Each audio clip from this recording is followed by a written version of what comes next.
Praise the lord. ఈ దిన దేవుని వాగ్దానము. కనికరము చూపు తండ్రి, సమస్తమైన ఆదరణను అనుగ్రహించు దేవుడు మన ప్రభు అయిన యేసుక్రీస్తు తండ్రియునైన దేవుడు స్తుతింపబడునుగాక. 2వ కొరింథీయులకు రాసిన పత్రిక 1వ అధ్యాయము 3వ వచనము. మన ప్రియ ప్రభువు మనకు న్యాయము తీర్చువాడు, మన బాధలలో మనతో కూడా బాధపడువాడు, మన ఎడల జాలిపడువాడు. కొన్నిసార్లు మనము సొమ్మసిల్లుచున్నాము.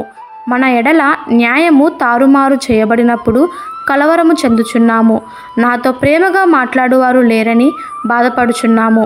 అయితే ప్రభు వైపు చూడుడి, ఆయనే ఎల్లప్పుడూ మనలను ఆదరించువాడు.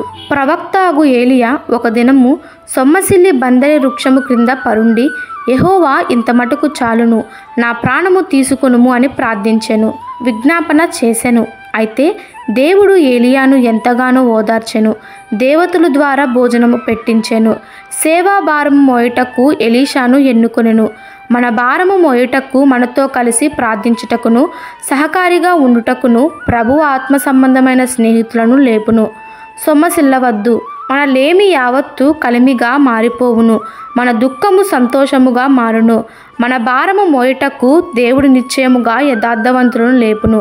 ప్రభు కొరకు మనము అనుభవించు ప్రతి శ్రమను ఆయన ఎరిగి ఉన్నాడు గనుక మనము ఆదరింపబడతాము.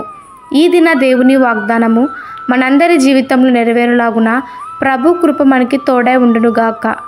ఆమెన్. God bless you.